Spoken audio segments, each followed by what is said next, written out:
Hello, everybody. Welcome to the Level 1 News. Today is June 8th, and today we're doing government and security. The first part of this whole section is basically, oops, all ransomware stories. So you have that to look forward to. But before that, Wendell has some new sodas to try this week. Well, it was in the box from last week. Thank you, random citizen. Yeah. So this one claims it's a little citrusy, and then this one is Sour Me Unicorn Farts. What's the first one called? Sun Lab? Young Souls? I don't know. They really need to work on that. Krista, they need some design love here. I mean, I don't have the webcam up today. I can't see the can. I could see women like being into that vibe in that can. Like you're on the beach. Yeah. It says Hazy India Pale Ale with Citra, Yukonot, and Sriracha rice. Sriracha? Is that? Wow. They do. I think the copywriters work harder than anybody in the liquor business. Oh, speaking of copy, my favorite new word from this week's news is the word for Amazon's workers, the warehouse workers. We'll try the unicorn farts next. This is not technically in the running for an orange soda review because it's not an orange soda. Well, it does have a. Do you want a citrusy? It's citrus pomegranate. It's gonna. Is it a beer? It's still got hops in it though. It tastes mostly like that. Yeah. Ugh. I don't like beer normally, but like with citrus, I feel like that would be strange. I don't really care for beer, but it's pretty drinkable. It's weird because like the beer and the hoppiness is kind of a brown flavor in my mind, and the citrusy stuff is kind of an orange flavor, so it is kind of like a brown and orange mix, which doesn't really work out in the color spectrum either. Are they might be brown after they roast them. They roast them, right? It's not bad. Now we do it for those of you who enjoy the soda reviews. I did pick up some San Pellegrino. Ooh. And then we still have 2 or 1 left. Well, on the weekly office reorder thing, I think there's 1 left. 1, yes. And on the weekly office reorder thing, I added the orange cream soda. But twice in a row now, they have not. They're like, we don't have that. It's because the health department took all of it. Or is that full sugar? No, the health department took Orange Crush. That's what actually happened to Orange Crush. So. Yeah, it's still pretty low out there. But we'll see. All right. Well, that was Sun Life? Nope. Sun Lab. Oh, Sun Lab, of course. Kind of a weird name. If I was going to create a space lab, I would position it on the sun. This is 1 pint, 7% alcohol by volume. That's pretty good. That seems fairly alcoholic for me. Down it. Chug it. I was looking for ingredients, but I don't see that. This is definitely like, really good. A hand. This is basically a peel and stick label. So this is not, a high production value. You might get some hate for that. That's what they want, though. It's like artisan. Yeah, this is definitely an artisan product. I mean that in I mean no disrespect. It's probably it's an artisan product. It's probably bottled in the same plant as everything else. They just rent the time. All right, well, let's get to it. And as Krista warned you, a lot of ransomware. The big one, of course, was the meat plant attack. And we were all worried there for a minute that we might not get our delicious meats. Seems like it's okay now. But it does show how vulnerable we are with the stupid supply chain. A Russian cybercriminal group was behind the meat plant attack, the FBI says. Meat processing plants operated by JBS, which handles a fifth of the cattle and hog slaughter in the U.S., coming back online Wednesday. The group was called Revil. They've done stuff before. Ransomware Evil, yeah, that's what that stands for. Yeah, and so they're going to go after them, but what are you going to do? And they weren't the only one. This one, a much bigger name that we've all probably heard of. Fujifilm becomes the latest victim of a network-crippling ransomware attack. We should probably spin off and do some cybersecurity videos, because there's a lot of people that could probably change professions, because there's a lot of need for cybersecurity professionals. Well, they point that out, and not only is there a great need for it, but there's now competition between the government space and the business space. Yeah. Because everybody's realizing all at once that they're deficient. If you've been watching the Level 1 news for years, we've been telling you for years that you're deficient. Everyone is deficient. And That's really frustrating if you're like the security guy at one of these companies, and it's like you've probably been begging for the funds to upgrade stuff for years, and no one's done it. There's always people in our comments that are like, look, I've been begging for money to upgrade our Windows XP machines for 3 years now, and they won't give it. And our last ransomware story, you might be thinking, well, you know what? I don't use Fuji products, although I think they make a lot of stuff. Maybe not that get sold here. And I don't eat meat. So I'm immune to this. But what? Do you commute? Because the ransomware people can get you everywhere. Land, sea, and air. I didn't eat anything, and I said nothing. And the ransomware attack disrupts Massachusetts ferries. And then they came for the ferry operators, and there was no one left to speak up for them. The ferries, yeah. Getting you from point A to point B because there's not a road or a bridge. Now you might be thinking, what kind of software is on these ferries? Ferries themselves were fine.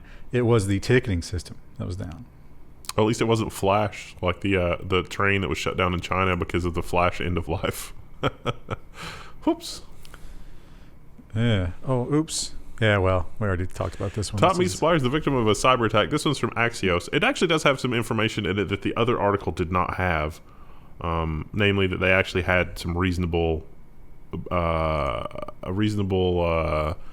incident response, I guess you would call it. I think some of them were back on by Wednesday, and this happened when? Like Friday? Was it last week? Yeah. Yeah. So they got it back together. I imagine there was plenty of meat at the supermarket, but those beef prices, whew, Are they high? I don't know if that's a direct result, but I want memes of guys with tarps in the back of their truck just loading up on meat. You mean like just throwing raw meat into the tarp? Yeah. Not bothering with coolers? No. Like how people did with the gas. Yeah. When they were just filling it in bags. Or like they did at the wet markets. What could possibly go wrong? Nothing went wrong there. So, what do you do about all this? I mean, you got to feel pretty helpless, right? Because it's not like we can do anything about the security personally, and we can't necessarily say I'm not going to use these products because we don't know. My favorite lead into that is the Krebs story, where it was like, just add a Russian keyboard and most ransomware will just stop running. Because But what I'm saying is, I didn't get ransomware. My meat did. Yeah. What can I do about that? Not a thing. And so the government wants to get involved. This sounds good, but there's some language in here that's really scary. Reuters reports that exclusive a U.S. to give ransomware hacks a similar priority as terrorism, officials say. The Justice Department is going to treat this as basically economic terrorism, and especially if it's the same criminal groups and criminal gangs over and over again, we will respond with lethal force. So, that sounds good, right? Just ransomware. Well, no. Obviously, when the government does something, the scope is always a little too much. And here, I would argue that it is a lot too much. Illicit online forums or marketplaces, cryptocurrency exchanges, what? Bulletproof hosting services, botnets, and online money laundering services. Now remember, Mt. Gox was an online money laundering service. That sounds like just everything the government doesn't like. So you must notify if anything happens and you operate one of those things. I mean, if you operate a coin mixing service, you're not talking to the government ever. So now you will be in violation if something happens to your users. I was thinking more about it from like the Krebs on security angle, because what world does it make sense that like if you're a cyber criminal and your malware gets deployed on a machine that has a Russian keyboard, that it's like, oh crap, the Russian authorities, they're really something to be feared. And I was like, oh yeah, American businesses, they're ripe. No, nothing bad will ever happen there. Yeah, but by doing that, they're moving more toward the Russian model. Is that what we want? Probably not. Ransomware people are not the only ones getting ground into that boot. Yeah. When it happens. So, yeah, it's a tough question. Speaking of being ground under the boot. Yeah, I don't know if tyranny is the answer. Yeah, this one, I mean, I guess it's kind of nice that you are less likely to get caught up in these laws, but this guy should not get away with what he did. Yeah, it's like this headline is amazing, and then you read the story and it's just like, good lord. The Supreme Court narrows the scope of the Computer Fraud and Abuse Act, which is a computer hacking law that has been abused by prosecutors forever. Anybody remember Aaron Schwartz? Pour one out for Aaron Schwartz. He was the guy that was hounded into suicide by an overzealous prosecutor because he had the gall to post academic journals online without permission. Of course, we have the Sci-Hub thing playing out exactly the same way. So the case here was a cop, or was it an FBI agent? It was a cop. It was just a regular old sergeant type cop. A cop was bribed to run a license plate. So he had no investigation related to this license plate. He had a side gig as a private eye or something like that. Right. And someone was like, hey, I need this information. And they bribed him. He bribed the person at the check. And it was discovered. And the argument is he did have access to that system. So we did not force access. Thus, he is not afoul of that law. Now, he still lost his job, but he should be prosecuted for that. That's color of authority. Yeah, he should get 10 times the sentence. Yeah, that's what the ruling said, that the language in the CFAA is way too broad because it makes literally everybody a criminal. It makes somebody who does online shopping with their work computer a criminal. It makes somebody who listens to music on their work computer, if that's not allowed, a criminal. It's the language there is too broad. How fast would Amazon prosecute if you were using a break room computer to do something personal, to check your Facebook? They don't let you listen to music or anything, even when you're out on the floor. I say that knowing there's no such thing as a break room computer at Amazon. But I'm just saying, they would definitely abuse that if they could. If there were a break room computer, it would be facial recognizing you and giving you stats on how long it took you to pee. So, that's a weird one. I guess it's good that, it creates more freedom. Although that cop got away with it, which is worst case. Why was this one the one to go to the Supreme Court? I mean, and why did they choose that one to? You know why.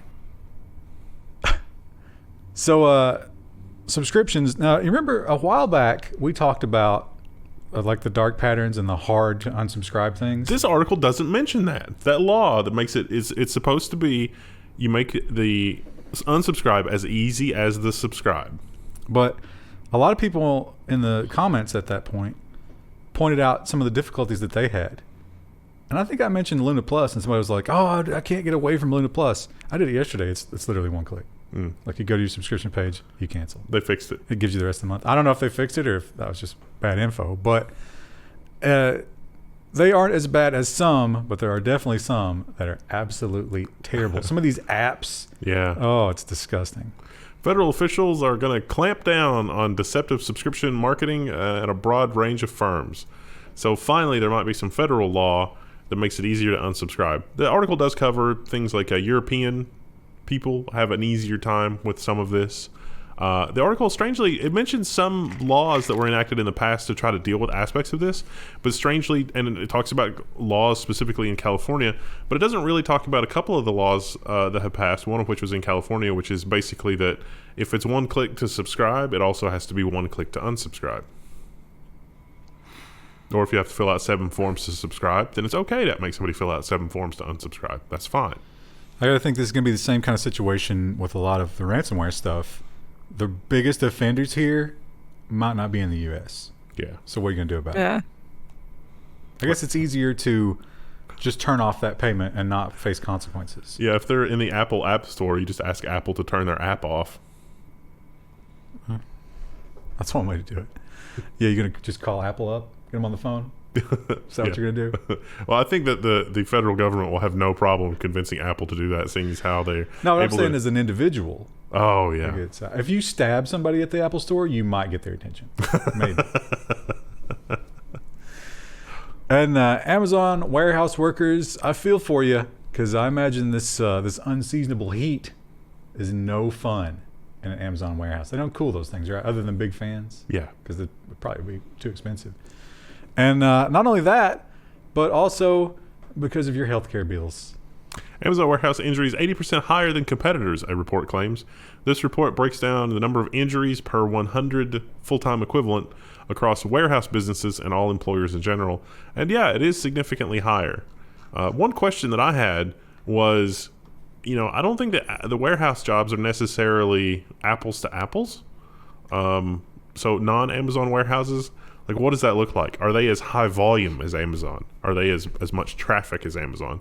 Probably are, because if they're not, then they probably schedule the work so that there's always enough to do. Yeah. This is also maybe a little misleading, even doing it as per 100 full-time equivalent employees, because we know that Amazon warehouses are among the most automated warehouses there are. Are the injuries related to that automation, or because people are being asked to keep up with machines and so they're injuring themselves? Now, this data came from a labor group that is all about unions. Now, we know that that's a contentious relationship, but I think they were just analyzing data that was given by Amazon themselves. Yeah. So it wasn't like they did they didn't talk to these people themselves. They didn't do the polling. They just analyzed the data. And I think one newspaper double-checked them, and they said, yep, it's really that bad. You think that Amazon warehouse workers get health insurance? Probably not. They probably don't give them enough hours for that, right? Yeah, probably. But I don't know. If not injured on the job, you also can't afford to go to the doctor to fix it. I cut out the actual story about it because they're the same thing. But here's what you alluded to earlier. They have some new training material at Amazon to talk to you about how difficult your job is. One of the crazy statistics here is that cumulatively through a 4-hour shift, I think, or maybe it's an 8-hour shift, you lift 20,000 pounds. So you need to prepare for that. Yeah, that's actually in the training material. It was like, so you need to be prepared for, expending 400 calories an hour and doing all of the weightlifting and exercise outside of regular business hours so that your body is ready for this. And no lunch breaks, though. And if you can get that far, you can call yourself this coveted title. Do you think they'll have is this a flag on your work account? It's like the stars at Cracker Barrel. You have it put on your apron. We should put this on a t-shirt, right? Industrial athletes. Ugh. Whoever came up with that name is brilliant, but also a monster. Yeah. Yeah. Do you think there's one Amazon worker who is just so proud of being an industrial? You think so? Yeah. The whole, there was the really famous song about the railroad when they were automating laying down the railroad. Is it Casey Jones? Casey Jones, yeah. It's like there are people like that working for Amazon that are like Casey Jones. And if Amazon paid well and didn't work you to death, that would probably be an immensely satisfying job. It's like I'm going to put in 6 hard hours and, Casey Jones it up. That could be a good living. I don't think so. After a month or two, the repetition. And like Krista said, you can't even listen to music. I guess it's just mind-numbing. Casey Jones got to enjoy the great outdoors and got to take breaks, didn't have to pee in a bottle. No, he didn't get to take breaks, Krista. Krista, spoiler alert, he died. He died doing what he loved. And Amazon, outside the warehouse, has some other controversy to deal with, and it seems like they have gotten enough pushback on this one that they're finally going to make a little bit of a change. No change at all. Not a lot. This is a PR move. There's functionally no change here. Well, but the nosy homeowners association women can now keep track of everything that happens. That's the addition here. Yeah, Amazon's Ring will ask police to publicly disclose when they request video, but your homeowners association will also have access to your Ring video. It's that neighbors thing that they have. So if a cop wanted your footage, they would approach you directly. They would message you through Ring, I guess, right? The UI. But now they got to go through that neighbors thing, and everybody can see that request, or at least the people on your list, I guess. I don't know how neighbors works exactly. Can I go and just look at the neighbors of any geographic location, or do I have to have a Ring there? I'm pretty sure you'd have to have something there. Amazon has to it seems like, have we delivered a package to this person in that area? Get 4 more Prime deliveries to unlock neighbors this month.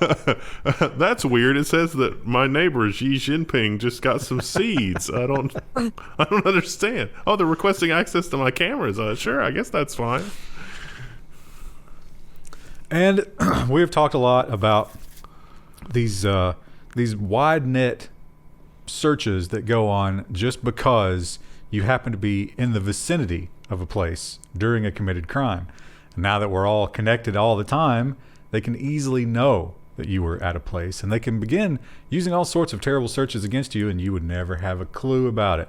A couple of states have done the minimum, I guess, to try and fix that. 2 new laws restrict police use of DNA search methods. Maryland and Montana have passed the nation's first laws limiting forensic genealogy, the method that found the Golden State Killer. So basically, it's like, we're just going to look at all the DNA that we can possibly find.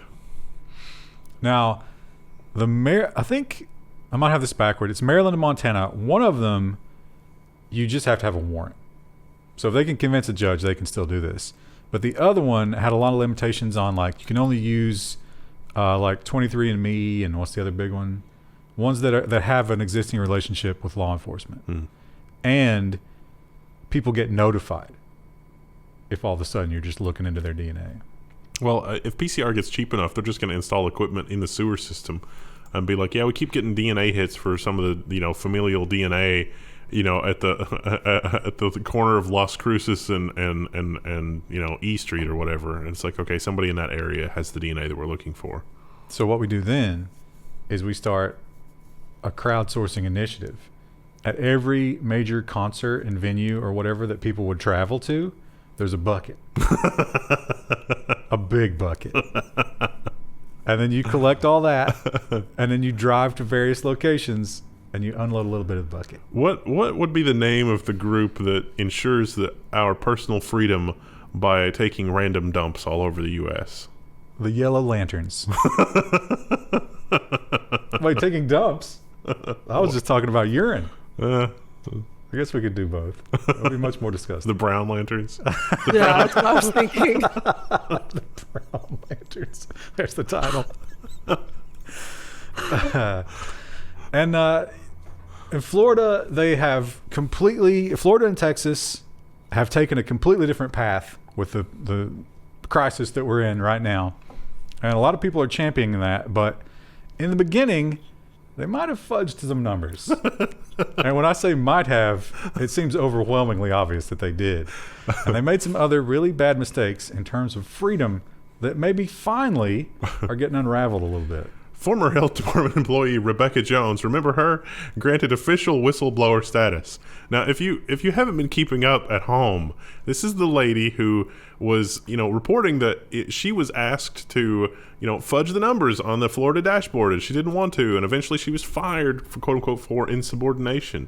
And then police raided her house and confiscated all of her computers and accidentally looked at privileged client attorney stuff, and they also filed a police report that was like, no, we totally didn't brandish firearms. And then video came out where they actually were brandishing firearms At her children, no less. to collect data. Now- and because she was accused of sending an email.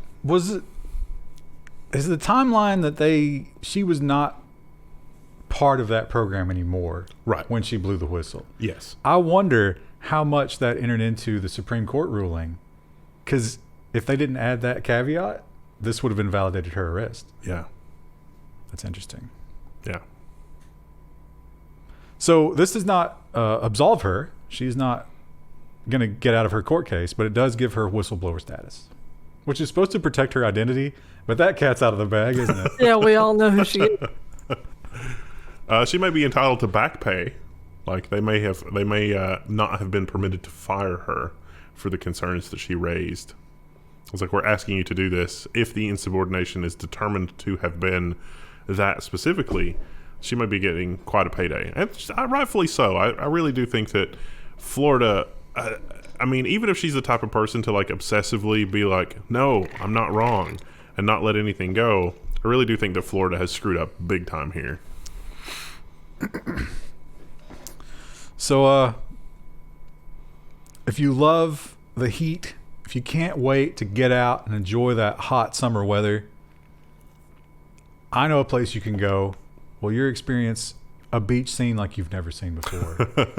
And fortunately, there is you can catch a ride in the next few years. You can go there. It's going to be fantastic. Getting back might be a little tricky. Venus can't wait. NASA plans a blockbuster return to the hothouse neighbor. They're planning a mission to look to see if Venus once had a lot of water like Earth. It's a little closer to the sun, a little hotter, a little bit more CO2, as it turns out. It's a little. It's 2 missions. And they're going to send some robots. We're going to get a Venus robot, just like we got all those Mars robots. And it's got some funny names, Veritas, and what's the other one? Oh, Da Vinci Plus. Oh. Deep Atmosphere Venus Investigation of Noble Gases, Chemistry, and Imaging Plus. Because it's got to have a plus, right? Yeah. The noble gases have an isotope somehow, some reason on Venus, which we got to figure out why. I think I once watched an adult video that had a similar title. So we're going to do that. Get excited about that. They interviewed like a Venus guy, like a hardcore Venus astronomer, and he was almost in tears. He's like, I've waited so long. Doesn't Venus pretty much burn up anything that gets into its atmosphere, though? Yeah, it will have to be a robust robot for sure. Yeah. None of this Mars nonsense. None of these helicopters can't be doing that on Venus. Although if they do, that'd be very impressive. We've done this story twice before. Was it, or was it more than twice? More than twice. UK tried it. Australia tried it. Was there one more? There was. I think it was one of the Indonesian countries. And none of them even got past the planning phase. Yeah. When it came time for the rubber to meet the road here, there was no rubber. And there never will be, because this is ridiculous. Where the rubber meets the road is an RFID implant with your citizen ID. And seeing what Canada has done during the pandemic, I would not discount that. My God, they are insane. Requiring proof of age to look at online porn raises privacy issues, the Senate committee hears. This is the National Post, which they're talking about Canada. Oh, Canada. Yeah, they're going even more off the deep end than we are. That's really saying something. But it's the same story as the UK and Australia. They don't have a plan on how to do it, just to do it. They are so desperate to be rid of the bathwater, they have not only ejected the baby, they have burned the house down. So, good luck with that.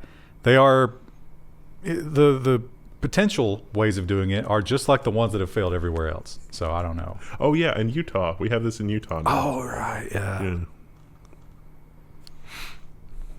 And when you talk about that microchip, we're certainly baby stepping toward that, aren't we? We really are. And the EU is definitely at the forefront. They love that kind of thing. After joint debt, EU seeks more integration with digital ID card. So the EU envisions this universal digital ID card, which will be used as an ID or reference to a central online database that contains your identity, your credentials, your education, your health status, prescriptions that you are entitled to. So you can go to any corner Walgreens, whether you're in Amsterdam or New York or wherever, and just, get your stuff. I imagine my vaccination status will be in there too, won't it? Oh, that wasn't. Don't even worry about that. It's fine. It's just a little minor note. It's not even anything to worry about. They do. There is like a little sentence right at the end there. It's like, this is not obligatory, but it's going to get to the point where businesses just don't take other kinds of payments.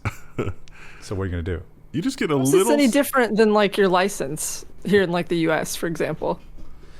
It's not linked with everything else. Yeah, right. That's true. Your license is it's somewhat, but also, I guess you have to have an ID no matter what. Pretty much. Yeah, like if you want to, if you want to get a drink, if you want to take a flight. This is tied to payment, Krista. That's the big difference. Yeah. Well, I mean, here, even though it's like linked to ID, it will exacerbate the issue that is prevalent. Is like, when you get pulled over for a speeding ticket, and you're in a really horrible car, it is a completely different experience than when you're in a really nice car.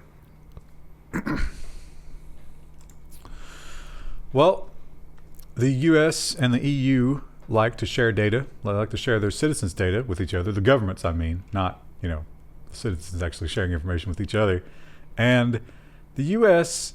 in the past has been known to maybe do a little spying. Just a little. And the EU is saying, I don't know if we trust you anymore. Europe to U.S. Pass new laws if you want data transfer deal. The new rules are needed to limit the bulk collection of Europeans' data. I don't know about you, but my takeaway from this article was basically, it's okay if you collect all this data, but we want it locked so far away that we will never have another Snowden. Not, we want to control what we actually collect. Well, the reason for this press release is pretty obvious when it's in context. NSA spied on European politicians through Danish telecommunications hub. This is explosive. And the crazy thing from this is from 2015. So the U.S. spied on the Dutch. Not just any Dutch either. The politicians, the really important politicians. And also Angela Merkel. And this report from 2015, pretty damning. And the journalists got a hold of it. And so now that the journalists have gotten a hold of it, something from 7 years ago is finally like, oh, maybe we should do something about that. Oh, maybe we should, now that it's in the public eye. And so it's definitely a situation of, well, if you can't keep your house in order, we're not going to allow you to spy. Which is, again, different than you can keep spying if you can control the data. Now they're saying, why were you doing that in the first place? And Snowden did tell us about this. He did. And he's been confirming it and giving more details, which actually fit the puzzle perfectly. Yeah. So I don't think there's much denial that can come out of this.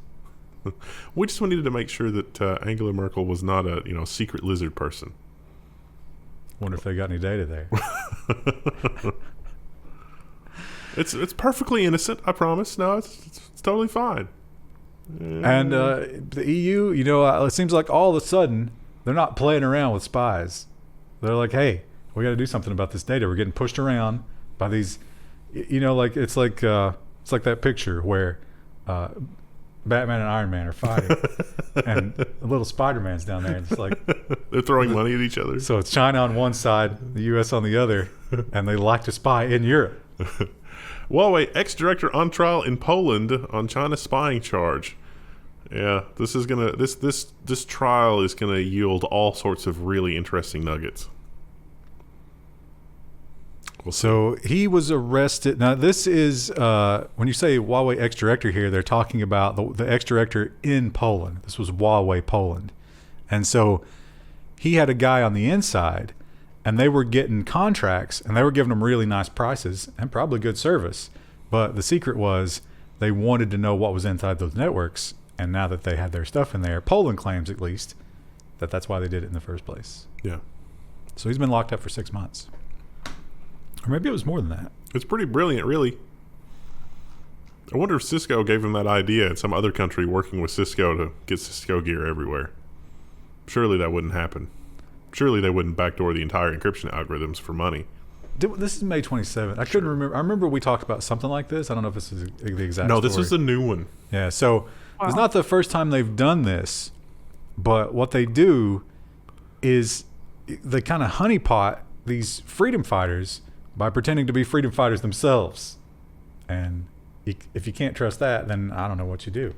Chinese hackers posing it as the UN Human Rights Council are attacking Uyghurs in the China region. Chinese-speaking hackers are targeting Uyghur Muslims with fake United Nations reports and phony support organizations, according to a new report. So this is the third instance of this, I think. Initially, it was the apps that they were using to communicate with one another. I remember there was a phishing one too. Yes. But this is Word docs. Yeah, and it's like we're here to support you, and it's like none of this is real. I think the docs are like actually pro Uyghur stuff, and you can read them and you can feel good about it. But in the meantime, it just backdoored you. Yeah. So, could you ever be paranoid enough to be a Uyghur in China? No. I mean, there's no level of paranoia that's enough. No. 'Cause I guarantee they're all over your stuff. Yeah. Well, the crypto markets, I think they were down again today. Yeah. Yeah, it's not a good time to be in the crypto market. And it seems like... Oh, but AMC's up. Yeah, one government after the other, they're just lining up and they're saying, oh, someone else did this first? Let me be the next domino. Iran bans crypto mining after months of blackouts. Woo, GPU prices will return to normal soon. China's been doing this too, but this is a little bit lip service, and there's probably a little bit of reality to it as well, because they've got all the sanctions. This is one of a relatively easy way for normal-ish people to bypass the sanctions and get a GPU, can generate some income and some currency with it. Well, they have a licensing system. This is only for people who are not licensed. So, because of the tax revenue and everything else. I guess. But also, like power usage and crap like that. But also their infrastructure has problems anyway. So, I mean, this is probably not as much of a problem as they make it out to be. I bet there's a couple of ASICs in the Revolutionary Guard building still. Yeah. And I bet those are perfectly fine. Yeah. So, I don't know. Maybe you get some used equipment. We'll see. And this one is kind of similar to the subscription thing. When it comes to the App Store, you have to worry about those advertising IDs and everything else. Now, Apple, obviously, took their big step. And Android was like, well, I guess we have to, right? I mean, what choice do we have? We can't be seen as the ones that still spy. Google is making it harder for Android apps to track you once you've opted out. Advertising IDs will be disabled for users who opt out of tracking. You can't do it yet. At the time of you watching this, you might be able to. Yeah, but there's going to be other ways to track you that don't involve your advertising ID. As we've seen, there are so many ways, so many metrics where they can build an ID for you. It's disgusting, really. But you might as well turn that off. Yeah. It's not going to hurt. Oh, my God. Oh no! Has your auto warranty done something? Restricted? I bet it is. That's your auto warranty. But make sure mine's on silent as well. This one was crazy, and when I saw the headline, I was like, are they just doing this to try? And it's like, oh, you're too stupid to do this. Let us do it for you. And I was like, that would be a little bit insulting. It's exactly what it is. They're telling you, you cannot be trusted to do this on your own. Just shut up and we'll do it. Norton 360 antivirus now lets you mine Ethereum cryptocurrency. Woo! Just in time to switch to proof of stake from proof of work. Now, they weren't sure at Bleeping Computer whether this was a pool or whether you were literally just on your own here. They assumed it was a pool, and that would help you get more out of this. But yeah, your latest Norton, you can just go in here to this UI, turn it on. You got $12. I'm pretty sure that the proliferation of things like this is going to lead toward a browser plugin for all the paywall sites and stuff like that. If it was, I could just give them, fractions of a cryptocurrency as I browse, and I had to pay to do that, I would totally do that. Yeah, but they would never. That's too small an amount for them. Is it? Yeah. They want way more than that. Most people wouldn't opt into that. If I left my computer on mining all the time, would it outpace the rate at which I browse? If everybody did that, how would that affect the grid? Well, I mean, for proof of work, it'd probably be okay, but proof of stake, not so much. Yeah, that's the adoption level. Even at this mania, the adoption level for crypto is vanishingly low still. Yeah. So, I think people say we always get comments. I think the Brave browser does something like that. Yeah, it does. Yeah. And Firefox, here's something that I guess it seems it would probably be positive for most people, but I find it disgusting. I remember reading years ago a really long thread on the ethics of this, because both Chrome and Internet Explorer preload into memory as soon as you boot. So when you launch Chrome, it's just unhiding it basically. And Firefox was like, yeah, we need to do that too, because people don't want to wait on Firefox to launch. And there was this big, it's like, what are the ethics of that? Or is that an okay thing to do? And for normie computer users, it was like, yeah, they don't care. But a lot of the hardcore, open source, and is it ethical to do that? We're like, no, we are not doing that. Also, what if you're doing something with your internet connection, like streaming or whatever, and all of a sudden you're like, oh, what's going on? Yeah. I'm dropping frames. What's happening? And you don't know because this nonsense. Firefox now auto updates on Windows even when not running. Well, to be fair, I mean, Windows will do that to your stream a lot more consistently, as will Chrome. But everyone hates it. It's not something to emulate. I'm just saying. They do it, so it's okay. But it is a misnomer when they say not running, because obviously something is running. Yeah. Like everything. Yeah. Yeah. Oh, you can toggle metered connections on. Sometime for giggles, toggle your not metered connection on to be metered, and then enjoy that's weird, my connection doesn't mysteriously get slow anymore. Now this looks to me like the work of Hee Sung. It is. Because we know that he sung, he'll cut some corners. He'll do things just because they work and not think about the ramifications that come later. That's certainly what has happened here. Huawei USB LTE dongles are vulnerable to privilege escalation attacks. Uh-oh. So one of the files runs as 777, and if you were to replace it, whatever you replace it with will run with full permissions. Yikes. Now, was that done on purpose or because they were terrible programmers? That was heat song, for sure. And the only thing that has to happen for this to trigger is that LTE has to wake up and try to go somewhere. That would be terribly convenient for a nation state to exploit, though. Terribly convenient. A nation state that funds Huawei? A nation state that has 5G equipment to which this connects. That they're currently installing in Africa and India? Uh-oh. Now, we've seen this headline before. Google did it. Pretty much everybody, I think, is doing it. Yeah. It's not anything new. Forbes reports that this exclusive, Alibaba's huge browser business is harvesting the private web activity of millions of Android and iPhone users. So anytime you use the Alibaba browser, what's the name of it? UC browser, it will hit a server in China every time with your IP address and what site you visit. That sounds like Google Analytics. Yeah, except no one explicitly set it up to do that, except for them. So if you don't like that idea, is that popular in the U.S. or anywhere else other than China? It is surprisingly popular. It's popped up a lot in analytics on sites that I would not expect. So watch out for that. And if you're thinking, well, what do I care? They don't know who I am. Are you sure? Listen, they can run arbitrary commands in your 5G modem. Are you really sure about that? Hey, remember SolarWinds? Oh, that was so many crises ago. But we're still learning about it. They're still kind of It's still unpacking smoldering. it. Yeah, and they're trying to figure out what exactly happened. And of course, the more layers you peel back, the worse it gets.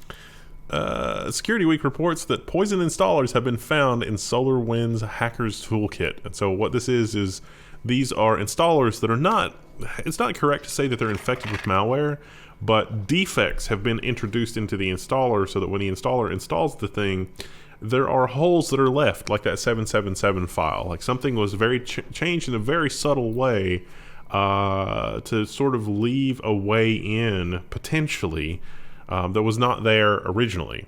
So if you've got one of these installers and you install it, that may be a vector for something worse to happen to you later that otherwise you would not be vulnerable to. Yikes. And our final story is another ransomware attack. I did leave it till the end, though, because this one affects us probably more directly than the others if you were one of these people, and it would probably make people more angry than the others. Although I got to think that this is traditional TV and radio, so mostly old people getting angry at this. Live streams go down across Cox radio and TV stations in apparent ransomware attack. So Cox Media Group was like, oops, we got ransomware. An employee clicked on something. They were trying to run pirated software. And you didn't have to be a Cox subscriber because, they're media as well as ISP and TV and stuff. So they actually were sending streams to other networks and other kinds of services. All of that went down. Lost everything.